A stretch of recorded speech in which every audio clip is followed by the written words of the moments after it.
우리에게 주시는 하나님 말씀은 욥기 23장 1절에서 14절까지 말씀.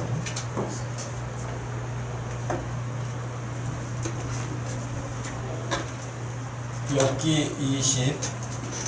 23장 1절에서 14절까지 말씀.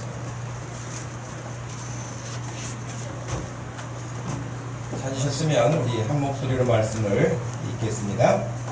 욥이 대답하여 이르되 오늘도 내게 반항하는 마음과 근심이 있나니 내가 받는 재앙이 탄식보다 무거움이라. 내가 어찌하면 하나님을 발견하고 그의 처소에 나아가랴. 어찌하면 그 앞에서 내가 호소하며 변론할 말을 내 입에 채우고 내게 대답하시는 말씀을 내가 알며 내게 이르시는 것을 내가 깨달으랴. 그가 큰 권능을 가지시고 나와 더불어 다투시겠느냐? 아니로라. 도리어 내 말을 들으시리라. 거기서는 정직한 자가 그와 변론할 수 있은즉 내가 심판대에서 영원히 벗어나리라. 그런데 내가 앞으로 가도 그가 아니 계시고 뒤로 가도 보이지 아니하며 그가 왼쪽에서 일하시나 내가 만날 수 없고 그가 오른쪽으로 돌이키시나 배울 수 없구나. 그러나 내가 가는 길을 그가 아시나니 그가 나를 단련하신 후에는 내가 순금같이 되어 나오리라. 내가 그의 길을 지켜 치우치지 아니하였고 내가 그의 입술의 명령을 어기지 아니하고 정한 음식보다 그의 입의 말씀을 귀히 여겼도다. 그는 뜻이 일정하시니 누가 능히 돌이키랴. 그의 마음에 하고자 하시는 것이면 그것을 행하시나니 그런즉 내게 작정하신 것을 이루실 것이다. 이런 일이 그에게는 많이 있느니라. 아멘.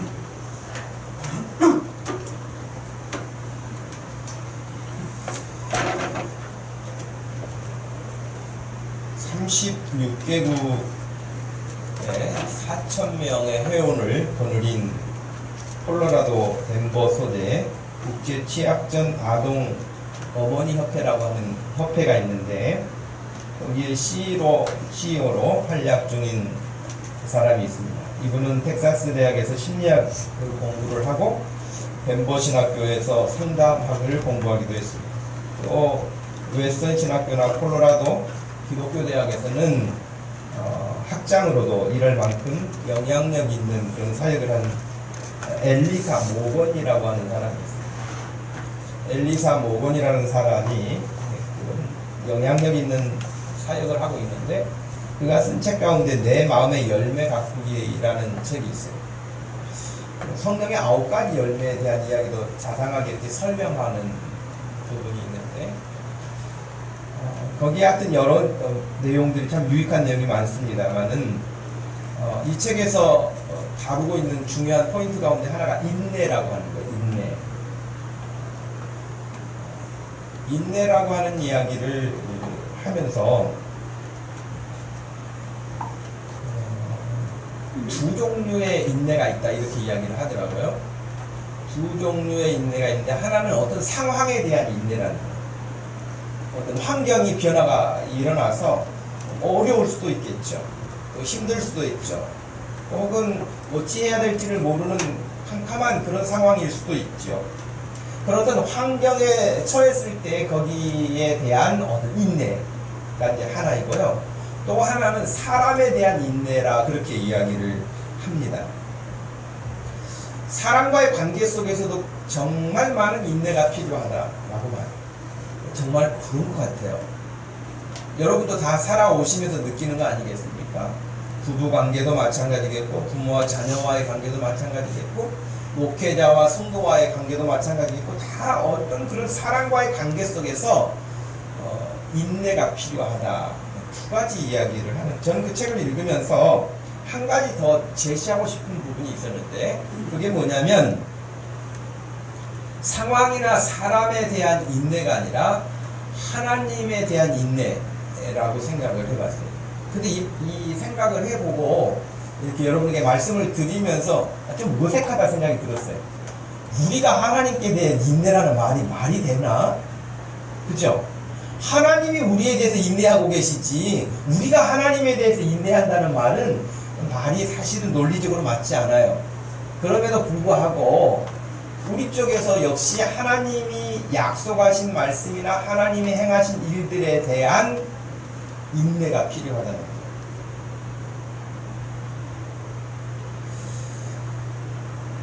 사실 오늘 읽은 말씀에서 나오는 욥이라고 하는 이 사람에 대해서 생각할 때에 이 사람이 경험하며 지나오게 되는 고통의 현장, 아까 지금 말한 엘리사 모건이 말했던 그 이야기처럼 어떤 상황에 대한 인내 혹은 사람에 대한 인내를 적용시켜 볼 때에 이 욥이라는 사람 다 적용돼요. 상황이 갑자기 바뀐 거잖아요. 완전히 나락으로 떨어진 거잖아요. 그러니까 주변 사람들이 또 관계가 있는데 가장 가까이에 있는 아내가 자기에게 거의 저주를 퍼붓다시피, 그러니까 너무 속상하니까 그랬겠죠. 어찌됐든 간에 가장 어찌 보면 그 욥의 아내도 인류 역사의 3대 악처 가운데 하나라고 소문이 난 사람이잖아요. 그런데 가장 인간적인 표현인 것 같아요. 왜? 감당할 수가 없으니까 그런 표현을 하지 않았을까 싶어요. 동시에 제가 말씀드렸던 것처럼 욥은 상황에 대한 인내뿐만 아니라 사람과의 관계, 또 그를 위로하겠다고 왔던 친구들까지도 처음에는 위로하는 듯 하더니 나중에는 완전히 욥을 정죄하기 이르거든요. 그러니까 그들을 향하여서도 인내하는 것이 필요해요. 더 나아가서 욥이 진짜 실험하고 있는 건 뭡니까? 하나님과의 관계에서의 인내. 여러분, 성경에 나온 수많은 인물들, 이런 노아 같은 사람 경우도 120년 동안을 아무 군소리가 없이 하나님이 말씀하신 것을 따라서 그렇게 행하잖아요. 인내죠. 그 인내가 없이 어떻게 그 일이 가능합니까?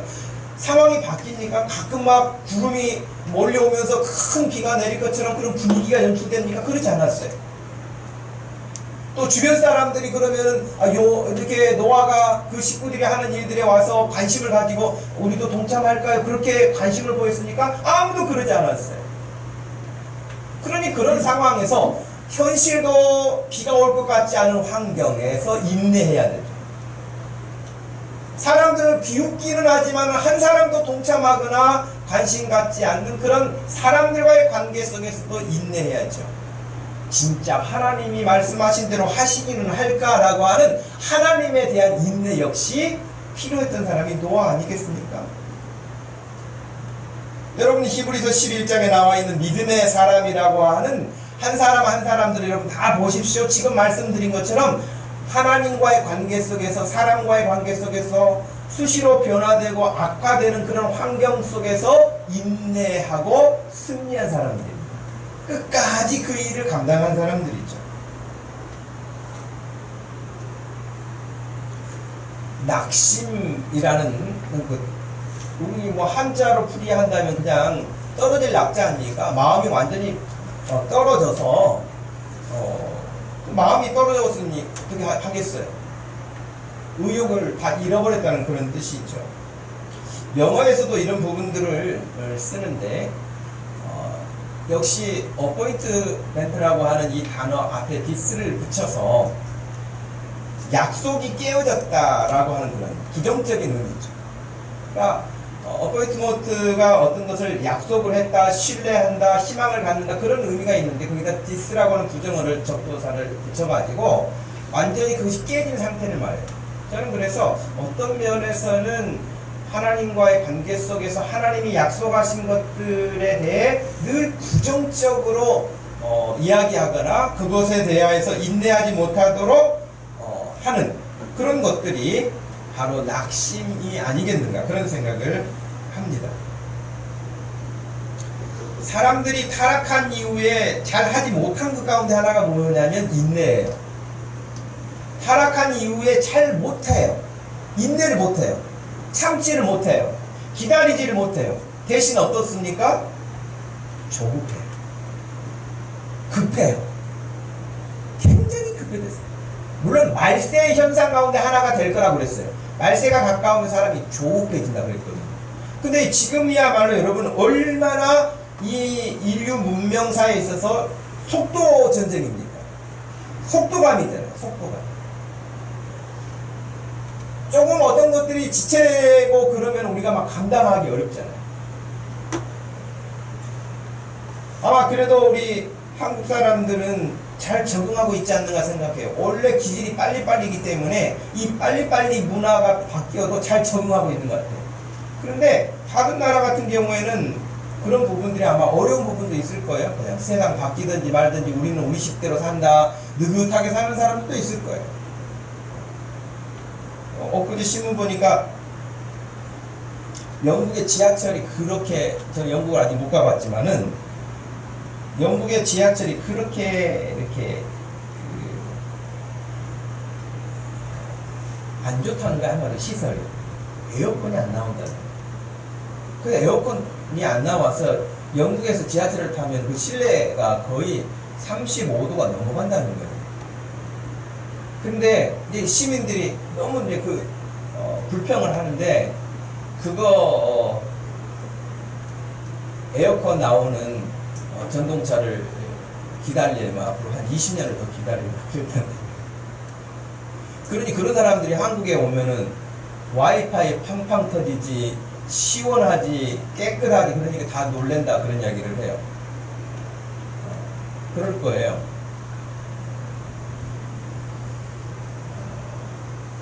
근데 우리나라 사람들 만약에 그런 상황이 있다 그러면 우리나라는 난리 날걸요. 전동차를 그냥 다 어떻게 밀어가지고 넘어뜨리든지 막 성질 부림을 하든지 해가지고도 해결하려고 하지 그냥 기다리지는 못할 거예요. 그러니까 조급하다고, 성품 급하고요, 기다리지 못하고. 그리고 요즘 아이들도 전부 다 스마트폰 가지고 있어가지고 잘 안 넘어가면은 막 때리면서 막 화를 내잖아요, 아이들이. 왜 그것이 점점점 어떤 문명의 이기가 우리에게 왔지만 그것들에 우리가 지배를 받기 시작하면서 이제는 우리가 거기에 종속돼요. 안 되면은 막 거기에 대해 화를 내고 우리 심령이 상하고 힘들어져요. 그러니 이런 환경에서 사는 사람들이 하나님이 약속하신 어떤 약속의 말씀을 오래 기다리겠습니까?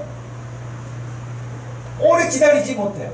기도 몇 번 해보고 하나님 앞에 뭐 열심히 좀 한번 해보다가 안 되면 일찍이 그냥 둬버리네. 아, 하나님이 응답 안 하시는가 봐. 아, 하나님이 별로 관심이 없는가 봐. 하나님이 내 기도를 듣지 않으시는가 봐. 등등등 이렇게 가지고 하나님이 약속하신 것들에 대하여서 인내심을 가지고 기다리는 마음이 없어요. 왜 이혼이 많습니까?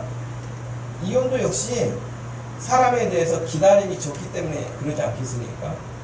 물론 목사님 한 40년 살아봤으면 이제 뭐 다 결론 났죠. 더 기다릴 게 뭐가 있어요. 그 사람은 그냥 그렇게 살도록 내버려 두세요. 40년 됐는데도 고치겠다고 연장 들고 달라들지 말고, 그 사람은 원래 그런 사람이 좀 넉넉한 마음을 가지고 내버려 두셔야지, 뭐 그 사람 뜯어 고치는 것이 자기 인생의 사명인 것처럼 그럴 건 없어요. 그런데 사람들이 결과적으로 그렇게 이혼하게 되는 가장 큰 이유 가운데 하나도 뭐냐면 참지 못해. 참지 못하고 조급해. 견디지를 못하지. 오늘 1절 말씀에 보면은 여러분 욥의 대답으로 시작하지 않습니까? 누구에게 대답했을까요? 우리가 이제 욥기를 지금 뭐 23장을 갑자기 읽었기 때문에 그 앞부분을 우리가 전제해야 되는데, 지금 욥이 이런 어려움을 당했을 때에 욥을 찾아온 친구들이 계속해서 욥에 대해서 이야기하고 네가 이런 일이 혹시 있지 않느냐, 네가 이런 문제가 있지 않느냐 등등등, 그러면 욥이 대답하고 하는 이런 이야기가 지금 주고받고 하는 그런 상관관계에 있어요. 그런데 지금 22장에는 엘리바스라고 하는 욥의 친구가 와가지고 욥에게 이야기를 하는데, 이건 위로가 아니라 아주 악담이에요. 엘리바스가 욥에게 와가지고 하는 말이 뭐냐면, 여러분 그 욥기 22장으로 한번 가보시겠어요? 22장에 가서 1절부터 30절까지 길게 말을 해요. 엘리바스가 이렇게 길게 말을 하는데 뭐라고 말을 하는 줄 아십니까? 네가 당하는 고통에는 분명 원인이 있다는 것을 알아야 된다 라고 하면서 2절에 보니까 사람이 어찌 하나님께 유익하겠느냐. 그러니까 하나님 앞에 사람이 무익하다. 3절 네가 의로운들 전능자에게 무슨 기쁨이 되겠느냐. 네 행위가 온전한들 그에게 무슨 이익이 되겠느냐. 4절 하나님이 너를 책망하시며 너를 신문하심이 너의 경건함 때문이냐. 아니다. 5절 네 악이 크지 아니하냐. 너의 죄악이 끝이 없느니라. 그러면서 네가 이런 큰 어려움을 당하면서도 하나님이 해결해 주시지 않은 걸 보니 너는 아주 큰 문제를 가지고 있다. 큰 죄를 저질러서 이렇다. 죄값 때문에 그런다. 하나님의 심판이라 막 그러는 거예요. 우리 욥이 얼마나 괴롭겠어요. 6절을 보니까 까닭없이 형제를 불모로 잡고 헐벗은 자의 의복을 벗겼다. 욥이 그런 적이 없거든요. 목마른 자에게 물을 마시게 하지 아니했고 줄인 자에게 음식을 주지 않았다. 욥이 그런 사람이 아니에요. 그런데도 불구하고 욥이 이런 큰 어려움에서 지금 벗어나지 못하니까 욥에 대해서 자기 나름대로 진단하는 것이 뭔가 문제가 있다. 너는 사람들 앞에서는 그럴듯하게 보였는지 모르지만 실제로는 이렇게 하지 않았던가 라고 욥을 공격하는 거예요. 9절에 보니까 너는 과부를 빈손으로 돌려보내며 고아의 딸을 꺾는구나. 10절 그러므로 올무들이 너를 둘러있고 두려움이 갑자기 너를 엄습했다. 11절 어둠이 너로 하여금 보지 못하게 하고 홍수가 너를 덮었다. 그러면서 이제 이렇게 진단을 하면서요 15절에 이제 처방까지 해요. 네가 만일 밟던 악인이 밟던 옛적 길을 가려고 하느냐. 21절 너는 하나님과 화목하고 평안하라. 그리하면 복이 너에게 임할 것이다. 22절 너는 하나님의 입에서 교훈을 받고 하나님의 말씀을 내 마음에 두라. 굉장히 여러분 다 맞는 말인 것 같죠? 그죠? 그러니까 지금 엘리바스가 욥의 지금 고난에 대한 처방전을 내리고 있는데 자기 나름대로 너는 하나님 앞에 심각한 죄를 졌기 때문에 이런 일이 온 것이고 하나님께 다시 회복하려면 이렇게 해야 된다 라고 말을 하는 거예요. 심지어는 24절에 네 보화를 티끌로 여기고 오벨의 금을 계곡의 돌로 여겨라. 그리하면 전능자가 너의 보화가 되시며 내게 고귀한 은이 되시리니. 그러니까 재물에 너 욕심 부리지 말아라. 그거 다 버려라. 그리고 네 마음에 하나님을 모셔라. 뭐 이런 거예요. 27절 너는 그에게 기도하겠고 그는 들으실 것이며 너의 소원을 네가 갚으리라. 28절 네가 무엇을 결정하면 이루실 것이니 내 길이 빛이 비칠 것이다. 29절 사람들이 너를 낮추거든 너는 교만했노라고 인정해라. 정말 여러분이 정말 어려운 가운데 있는데 누군가 와가지고 어떤 집사님이 와서 처음에는 얼마나 힘들어요 고생 그러는데 집사님도 기도했을 거고 교회에서도 기도하는데도 이 문제가 안 풀린 거 보니까 집사님 우리가 모르는 무슨 죄가 심각하게 있구만. 그러면서 그냥 계속해서 막 공격하면은 여러분 어떻게 하겠어요? 그리고 마지막 지금 29절에 말하는 것처럼 다른 집사님들이 오셔서 말씀해도 다 그냥 겸손하게 받고 그동안 교만했던 거 인정해요. 그래야 이 문제가 풀리지 해답이 없어요. 그러면 여러분 이런 인간 상대하고 싶지 않겠다고 생각하지 않겠어요?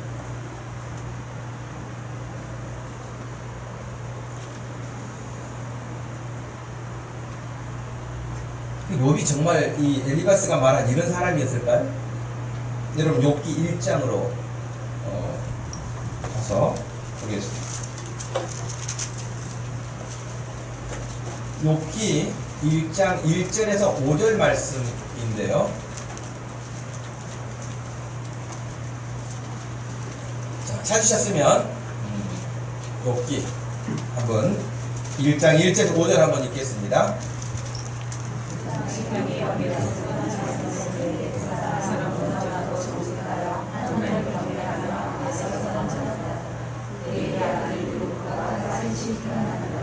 그의 소유는 양이 7천마리요 양이 3천마리요 소와 500마리요 나무하고 500마리이며 좀더 많이 있었으니 이 사람은 동방 사람 중에 가장 훌륭한 자라. 그의 아내들이 자기 생일에 각각 자기의 집에서 전체를 올리고 그의 생일도 자라한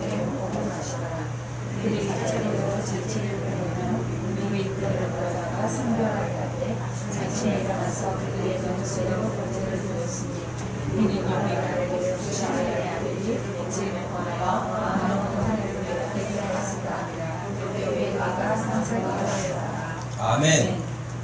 엘리바스가 진단한 거하고는 전혀 다르죠. 이 진단은 누가 내리신 거냐면 하나님이 내신 거예요. 하나님이 정확하시겠어요? 엘리바스가 정확하겠어요? 그러니 엘리바스가 와가지고 욥에 대해서 진단하리라고 내렸던 이야기는 다 맞지 않는 이야기예요. 욥에 대해서 맞지 않는 이야기예요. 정직하다, 하나님을 경외하고 악에서 떠난 사람이라고 그렇게 말했습니다. 동방에서 가장 훌륭한 사람이라고까지 말하고 있습니다.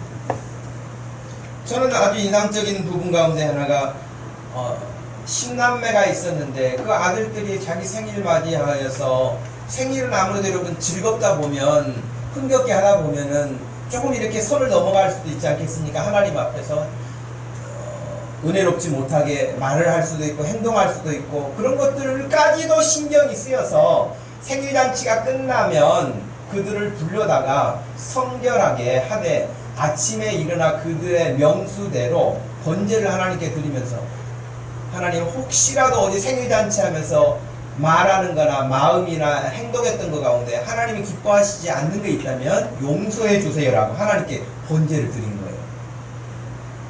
그랬잖아요. 혹시 내 아들들이 죄를 범하여 마음으로 하나님을 욕되게 하였을까요? 저는 이 말씀 보면서 굉장히 하나님께 좀 회개하는 마음이 있겠다. 나는 내 아들이 하나님 앞에서 혹시라도 이런 마음을 품지는 않았을까 하는 것 때문에 내가 하나님 번제를 드리는, 물론 기도는 하죠. 하나님 늘 생각하는 거, 마음에 품는 거 그런 것을 위해 기도는 합니다. 그런데 혹시 얘가 어디 가가지고 하나님이 싫어하시는 일을 했을지 모르니까 하나님 용서해 주세요. 그렇게까지는 못 나갔던 것 같아요. 제가 솔직한 심정. 근데 욥이라고 하는 사람은 생일잔치가 끝난 그 다음날 아이들의 명수대로 번제를, 그것도 그냥 단체로 하는 것도 아니고 한 사람 한 사람 아이들의 명수대로 번제를 드리면서 혹시라도 마음으로 하나님을 욕되게 하진 않았을까라고 번제를 드렸다고 하는 이 경건한 욥의 이 모습을 엘리바스가 그렇게 악평하는 것은 맞지 않는 일인 것이죠. 더 놀라운 것은 5절의 마지막 부분에 욥의 행위가 항상 이랬다는 거예요. 매사에. 너무 귀한 모습이죠. 여러분, 이 정도의 믿음을 가지고 하나님 앞에서 살았으면 어떻게 해야 되겠어요? 이 사람은 병도 안 걸려야 되고 자식도 다 잘 돼야 되고 사업도 더 잘 돼야 되고 다 그래야 되지 않겠어요? 이렇게 하나님 잘 섬겼고 하나님 이렇게 인정해 주셨는데 사탄이가 어느 날 와요. 그리고 하나님께 시비를 걸듯이 말을 합니다. 하나님, 사탄이가 하는 말이에요. 하나님이 10남매 주셨지요. 재산 그렇게 많이 주셨지요. 그렇게 축복해 줬는데 하나님 안 믿을 사람이 어디 있겠습니까? 여러분 가끔 그런 생각하지 않으세요? 하나님 저한테 좀 돈 좀 줘보세요. 저도 그냥 하나님 앞에 마음껏 이것도 하고 저것도 하고 헌신도 많이 하고 봉사도 많이 할 것 같은데. 그죠? 여러분 부자 되면 뭐라도 막 할 것 같잖아요. 하고 싶은 마음도 있잖아요. 근데 예를 들면 돈이 딱 생겼다 생각해 보세요. 잘 안 돼요. 이게.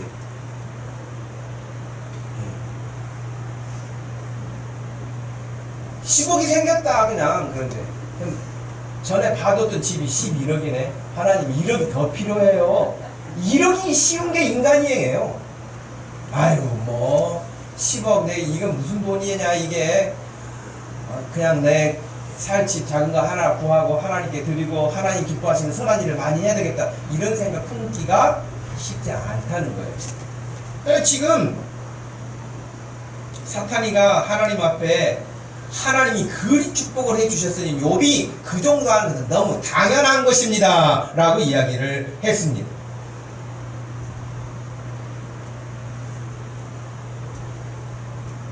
그러면서 11절 말씀에서요, 주의 손을 펴서 그의 모두 소유물을 다 치소서. 그리하시면 틀림없이 욥이 주를 향하여 욕을 하지 않겠습니까? 라고 말했습니다. 한마디로 그렇게 복 주시면 누구라도 하나님을 욕처럼 잘 섬길 것이라고 그렇게 말하는 것이고, 반대의 상황이 처하게 된다면 하나님을 욕하게 될 것이라고 사탄이가 이야기하고 있습니다. 여러분, 정말 욥은 어느 정도의 재단가였을까요? 우리가 지금 읽었던 이 말씀을 오늘 현대의 액수로 계산을 해보니까요, 양이 7,000마리. 근데 양의 그 사이즈에 따라서도 다르기도 하지만 지역에 따라서도 다르긴 해요. 근데 우리나라에서 양고기 먹으려면 비싸잖아요, 우리나라에서. 근데 지금 아주 적은 액수로 잡으면 10만원에서 30만원까지 그냥 잡는다면 7억에서 21억 정도 돼요. 낙타 90억 정도 돼요. 소 500결이라고 했으니까 2마리로 계산을 해야 되는데, 소 여러분 닭갈만큼의 큰 소는 지금 뭐 얼마 하는지 500만원 정도만 잡아도 50억이에요. 하여튼 이렇게 하면 약 150억 정도의 재산 규모를 가지고 있는 사람이, 땅은 그냥 두고 가축만, 땅은 얼마나 넓겠어요. 대단한 거부예요. 대단한 거부. 거기에 신남매까지 있어요. 거기에 미르까지 좋아요. 아무것도 나무랄 것이 없는, 모든 사람이 부러워할 만한 이런 사람이었죠. 그런데 한순간에 이 모든 것들이, 이 재산 다 날라갔죠. 한순간에 신남매가 다 죽었죠. 자기는 극심한 피부병이 와가지고 그 거친 기왓장을 가지고 자기 몸을 긁어야 겨우 버틸 수 있을 만큼의 괴롭고 고통스러운 상황이 처한 거예요. 완전히 극과 극도 너무 심한 극한 상태에 지금 빠진 거 아니겠습니까? 자, 이런 상태에 있으니까 엘리바스가 옆에서 볼 때에 아무리 그래도 하나님이 이 정도까지 하신 거 보면 너희한테 문제가 크다는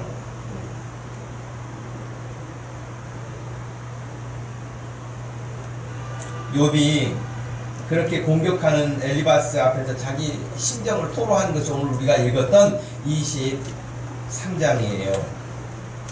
2절에 이렇게 말합니다. 오늘도 내 원망이 심한 것은 내가 신음소리를 주님 앞에서 내는데도 그분이 나를 고쳐주시지 않고 나를 더 짓누르시는구나.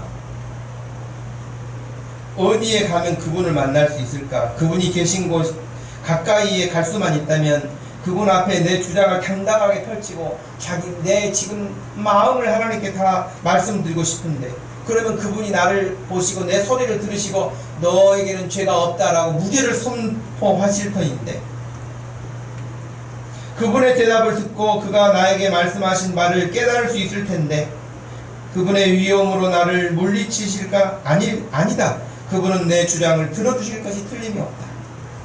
7절, 거기서는 의인이라면 그분과 변론할 수 있으니 나는 영원히 심판에서 구원을 받을 것인데, 그러면서 하나님 앞에 자기의 그 속사정을 다 말씀을 드리고 싶은 거예요.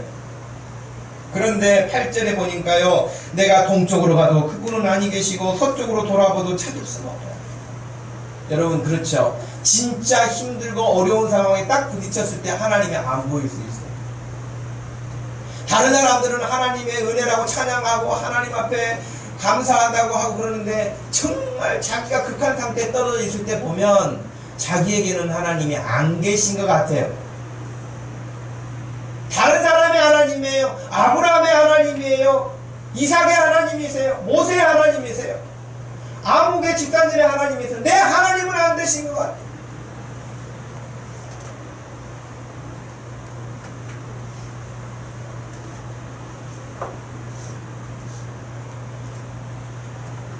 그래요. 제가 아침에 미니를 태우고 왔는데요, 미니한테 물어봤어요. 미니야, 너는 지금 하나님이 계신 것이 분명하게 느껴져서 오늘도 이렇게 지금 나온 거냐, 아니면 부모님께 순종해서 나온 거냐 물어봤어요. 그랬더니 부모님 말씀에 순종하는 것이 더 크대요. 그래, 잘했다. 너는 초등학생 때나 중학교 1, 2학년 때 교회 다니면서 느끼던 하나님의 느낌이 더 크냐, 지금이 더 크냐, 어렸을 때가 더 큰 것 같아요. 그때는 하나님이 더 계신 것 같을 때요. 근데 지금은 이제 좀 그 부분이 덜하다는 거예요. 어떻게 보면 청소년 시기에 경험할 수 있는 정직한 거 아니겠습니까? 자아가 형성되면서 하나님에 대한 부분들도 그렇게 될 거예요. 그래서 제가 그런 이야기 드렸어요. 미냐, 지금은 네가 그렇게 하나님에 대한 확신이 없는 시기를 지나고 있는데, 이때는 부모님 말씀에 순종하고 목사님 말씀에 순종해서 지나가는 시기다. 지금 이렇게 지나가는 시기, 징검다리 역할을 통해서 너의 믿음이 자랄 수 있다. 그런데 지금 안 믿어진다고 그래서, 잘 모르겠다 그래서 하나님을 떠나버리면 하나님께 돌아오기가 굉장히 어렵다. 그런 이야기를 했어요. 저는 그래서 우리 자녀들 가운데 혹시 아직 하나님에 대한 확신이 생기지 않는다면, 그럴 때는 여러분 믿음의 부모를 여러분에게 주신 것에 대해서 기억하시고 부모님의 말씀에 순종하는 것이 여러분의 그 힘들고 어려운 시기를 건너가게 하는 디딤돌이 되는 거예요. 징검다리가 되는 거예요. 믿습니까? 여러분 개인도 마찬가지예요.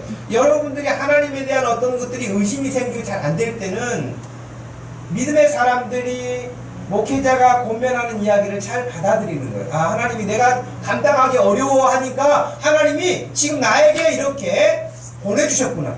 그래서 그게 지혜죠. 그게 믿음의 사람들의 지혜예요. 그러니 욥이 이런 극한 상태에 빠져서 하나님을 찾는데 하나님이 보이지 않아요. 8절 말씀 그대로 동쪽으로 가도 그분은 계시지 않고 서쪽으로 돌아봐도 찾을 수가 없어요. 안 찾는 게 아니에요. 욥이 하나님을 찾아요. 그가 북쪽에서 일하실 텐데도 뵐 수가 없고 그가 남쪽으로 돌이키시나 그를 뵐 수가 없구나. 얼마나 힘들겠어요. 하나님을 찾아도 동서남북을 향하여서 하나님을 찾아도 하나님을 뵐 수가 없으니 얼마나 힘들겠냐고요. 여기서 우리가 기억해야 될 것은 이런 극심한 가운데에도 욥이 하나님을 찾고 있다고 하는 이 분명한 사실. 보통의 사람들은 이 절반도 안 돼도 하나님을 다 떠나고 하나님을 원망하는 사람들이 너무 많을 터인데 욥은 이 극심한 상황에서 하나님을 찾고 있습니다.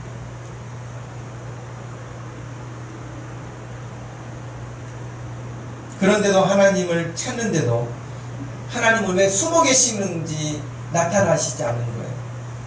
욥아, 내가 여기 있다. 그러면서 양팔을 벌리시고 욥을 맞이해 주시면 얼마나 좋겠어요. 근데 이 극심한 상태, 진짜 내게 필요할 때 그분이 안 보이시게 된다는 거예요. 그런 느낌이 와요. 그렇게 느낄 수 있어요. 여러분 같으면 이런 상황에서 어떻게 하시겠어요? 동서남북으로 하나님을 찾아다니시겠어요? 하나님이 진짜 계시긴다면 이런 일이 왜 일어나겠어? 그러면서 하나님을 원망하시겠어요? 하나님을 떠나시겠어요?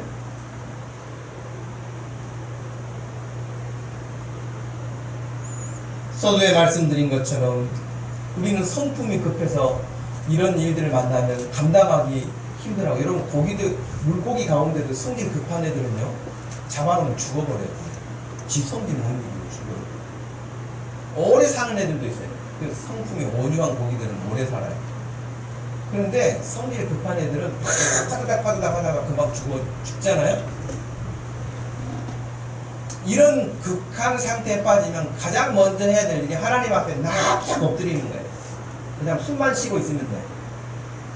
숨만 쉬고 있으면. 후다닥 해가지고 그냥 막 혼자 철야하고 혼자 금식하고 그러다가 안 된다고 해서 끝났네. 뭐 손 들고 포기하는 게 아니라 납작 하나님 앞에 엎드려서 하나님의 때를 기다리고 주의 도우심을 구하는 것이죠. 제가 생각할 때 저나 여러분에게는 욥과 같은 이런 어려움이 안 올 것 같아요. 올 것 같아요? 여러분 표정이 너무 진지하네. 나한테도 올지 몰라 그러네. 근데 제가 안 올 것 같다는 확신이 들어요. 왜? 고린도 전서 10장 13절 말씀에는 사람이 감당할 시험 받기는 너희에게 당하는 것이 없나니 오직 하나님은 믿부사 너희가 감당하지 못할 시험을 허락하지 않으신다고 그랬거든요. 우리는 내가 보니까 이만큼 감당할 만큼이 안 돼. 너무 걱정하지 마세요.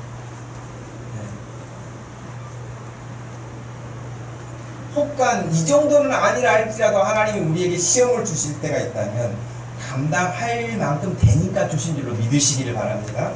그리고 하나님이 그런 일을 주셨을 때는 피할 길도 우리에게 내시고 능히 감당하게 하신다고 약속하셨어요.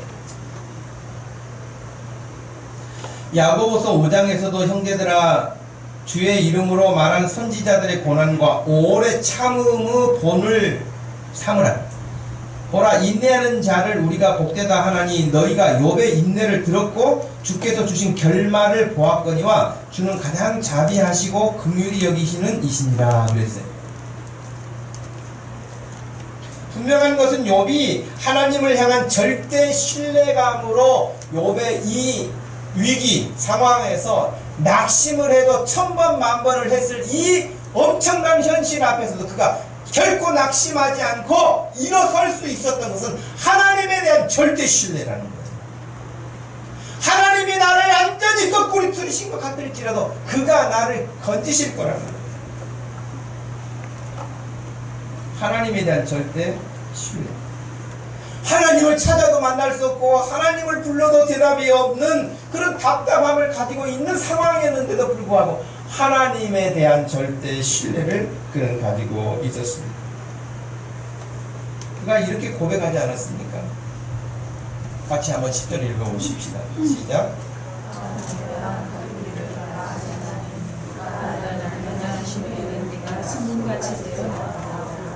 아멘. 내가 가는 길을 그가 아신다는 거예요.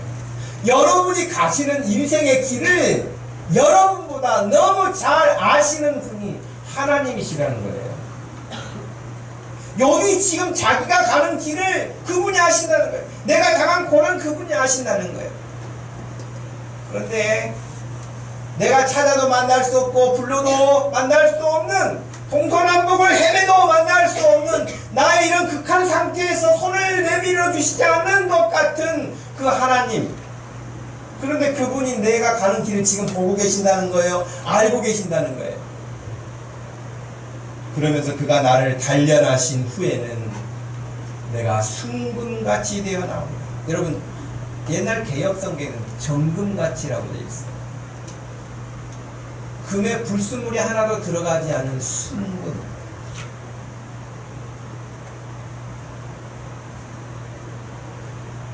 여러분 오늘 우리가 읽었던 그 말씀 마지막 14절 말씀에서는 이렇게 말씀하셨어요. 내게 작정하신 것을 하나님이 이루실 것이다. 이런 일이 그에게는 많이 있다. 도무지 지금 받아들일 수 없고 이해할 수 없는 그런 일인데도 불구하고 이런 일이 많다는 거예요. 욥이 지금 말하기를. 여러분의 인생사도 다 마찬가지지 않았겠습니까? 우리는 하나님이 하시는 일을 잘 몰라요. 말씀을 통해서 우리에게 알려주신 것을 통해서 아는 것도 있지만 하나님이 행하시는 일들에 대해서 잘 모른단 말이죠. 다 알고 있으면 우리가 뭔 걱정하겠어요. 지금은 너무 힘들어도 앞으로 5년 후면은 너는 아주 크게 성공할 것이다. 아무 걱정할 거 없다. 그거 다 안다면 자녀들에 대해서 너 공부해야 된다, 너 일해야 된다, 너 뭐 이거 노력해야 된다 그런 말 안 할 거예요. 5년만 버티고 기다리자. 5년 후에는 된다고 그랬으니까 그렇게 살 거 아니에요? 제가 봤을 때 그렇게 알려주시면 어떻게 될 것 같아요? 5년 전에 망가질 것 같아요. 5년 후면은 하나님이 대박을 가신다고 했으니까 그 전까지는 먹고 마시고 놀자 그러다가 망한 거예요. 절대 그렇게 되지 못해요.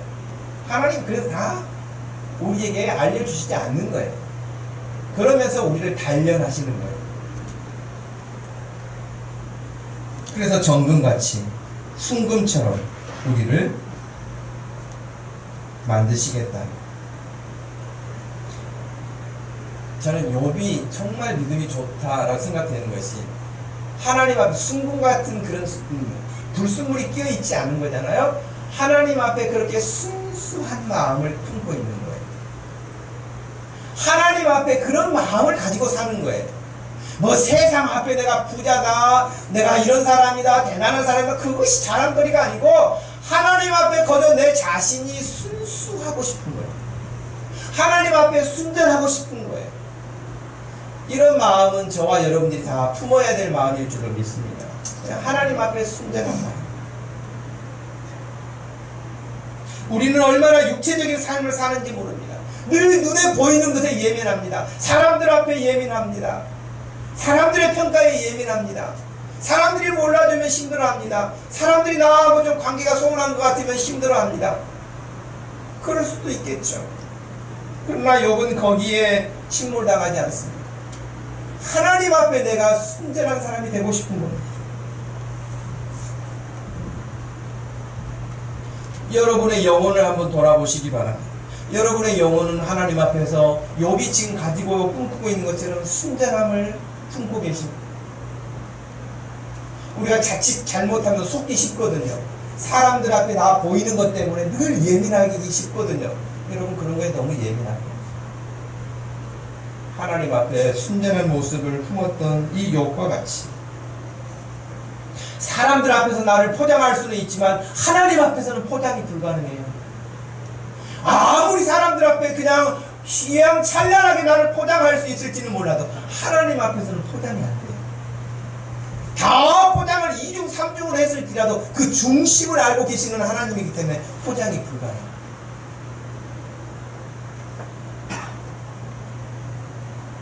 욥이 이런 극한 상태에서도 낙심하지 않을 수 있었던 것은 그 하나님에 대한 절대 신뢰였기 때문에 가능했던 것입니다. 그는 그래서 11절에 이렇게 말을 해요. 내 발이 그의 걸음을 바로 따랐으며, 오늘 찬양하셨던 것처럼 주와 함께 길 가는 것.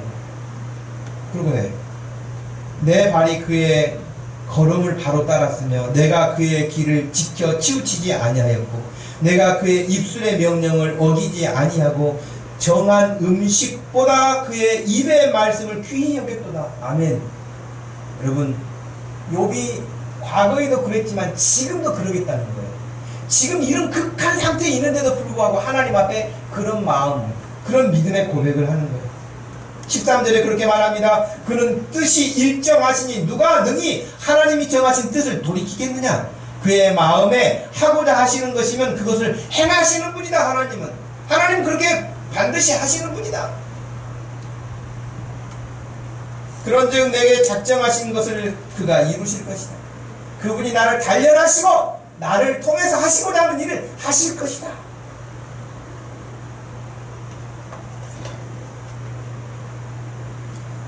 한 가지만 여러분에게 한 사람을 소개하고 마치려고 합니다. 팀 티보라고 하는 사람. 여러분, 미식 축구가 미국에서 인기는 우리나라의 뭐 축구, 야구 뭐 이런 거 할 것 없이 통틀어도 미식 축구의 열기에 따라가지 못하잖아요. 미국 사람들은 아주 이 일에 열광하죠. 예, 디모데를 그 영어 약자로는 팀이라고 해요. 팀 티보라고 하는 이 선수 이야기인데요. 아름다운 동행이라고 하는 2012년 5호에 실렸어요. 이 선수에 대한 소개가 나와 있습니다. 제목은 요한복음 3장 16절의 사나이 팀 티보를 아시나요? 라고 되어 있습니다. 그 기사의 내용을 잠깐 소개하면 미식 축구 선수로 역전승의 귀재라고 별명이 붙어 있습니다.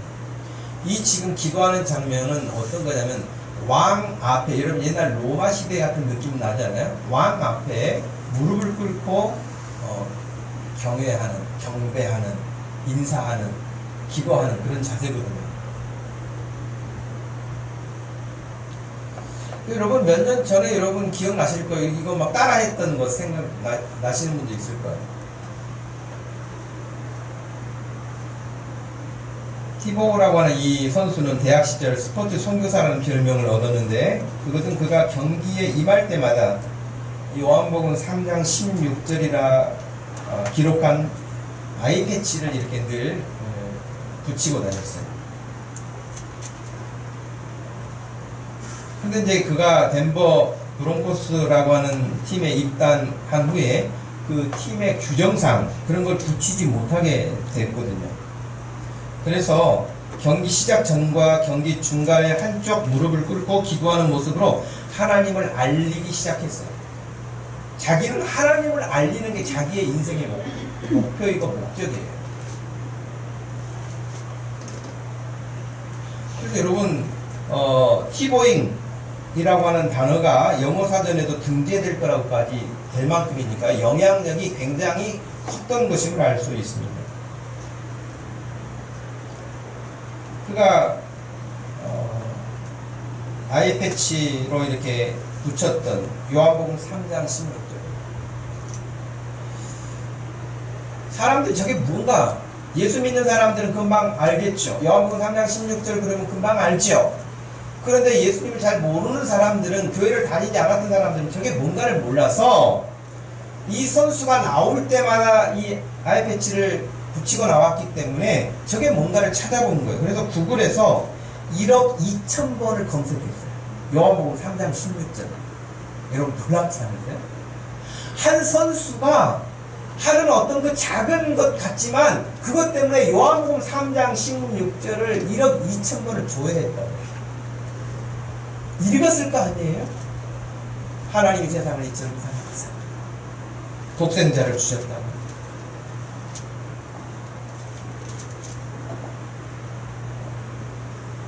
그러면 왜 이 선수는 이런 행동을 하고 있을까요? 부모님이 필리핀의 선교사로 파송받았습니다. 선교사로 파송을 받아서 이 선수를 임신했을 때에, 티보가 임신 중이었을 때에, 태아로 있을 때 있죠. 그때에 어머니가 아메바성 바이러스라고 하는 것에 감염이 돼요. 병원에서는 어떻게 진단을 내렸냐면 목숨이 3호도 위태로울 수 있으니 아이를 낙태하는 것이 해답이다. 이 바이러스에 감염돼서 더 이상 어떻게 숨 쓸 수가 없다. 아이를 낙태하십시오. 라고 하는 것이 병원에서 내리는 처방이었고 진단이었어요. 그런데 선교사였던 그의 부모는, 또 그 어머니는 이런 목숨이 위태로운 상황을 맞이했음에도 불구하고, 또 감염이 됐는데도 불구하고 오히려 아이에게, 태아에게 악영향을 줄까봐 약도 먹지 않아요. 그리고 이 아이가 태어난 거예요.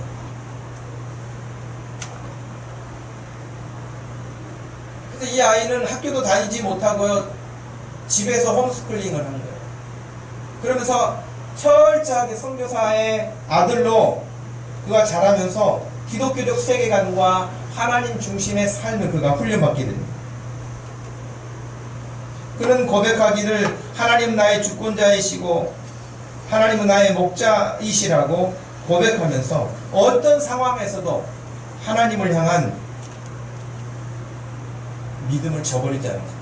마치 그 어머니가 그 생명의 위협함을 경고받고도 아이에게 영향을 줄까봐 약도 먹지 않고 아이를 낳을 때 그에게는, 그 어머니에게는 단 한 가지, 하나님에 대한 신뢰. 하나님에 대한 신뢰. 하나님이 이 아이를 살리시고 나를 살리신다면 이유가 있을 것이고, 거두신다면 또 이유가 있을 것이라고 하는 하나님에 대한 절대 신뢰감을 가졌어요. 여러분은 하나님에 대한 신뢰감이 어떻습니까?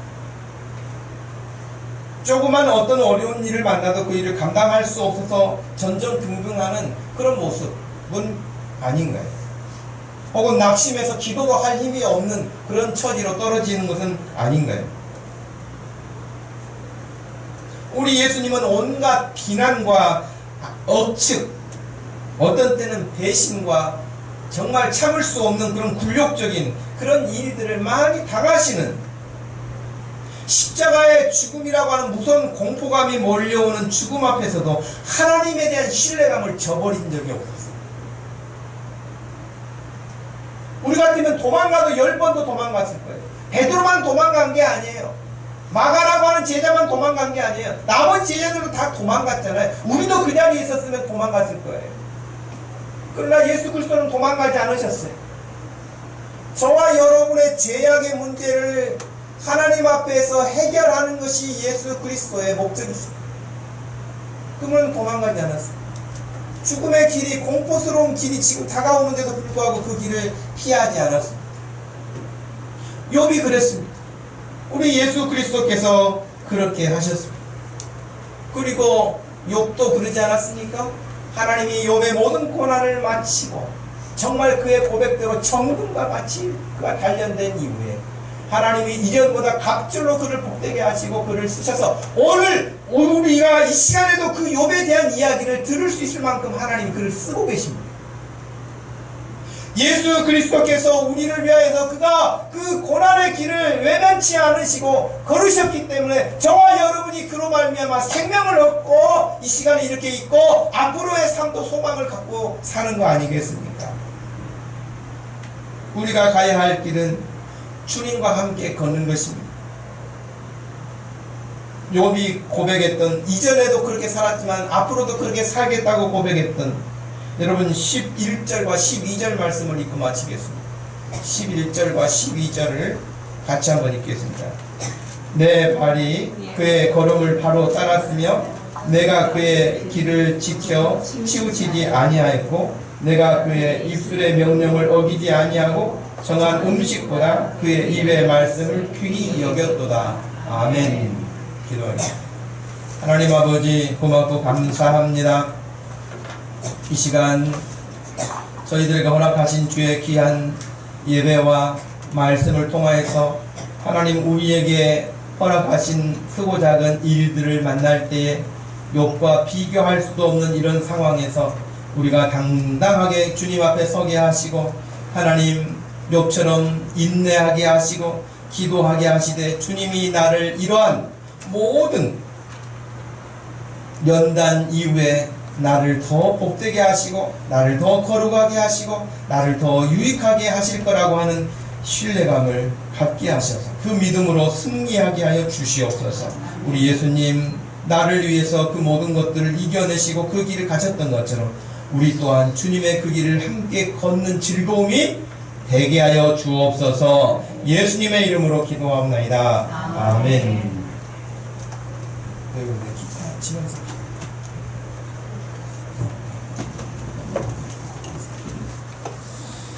우리 다같이 자리 일어나셔서 주가 보이신 생명의 길, 주님과 함께 상한 마음을 드리며 주님 앞에 나아가니 나의 의로움이 되신 주 그 이름 예수, 나의 길이 되신 이름 예수. 여러분 두 번 우리 찬양을 드리려고 이 찬양을 가사를 잘 생각하시면서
약속하신 은혜와 우리 하나님 아버지의 극진하신 그 사랑과 성령 하나님의 위로하심과 교통하심이 어떤 환난과 시련 중에도 우리 주님을 향한 절대의 신뢰로 그 믿음으로 우리 주님과 함께 걷기 원하는 사랑하는 모든 성도들 머리머리 위에 지금부터 영원토록 함께 계실지어다. 아멘.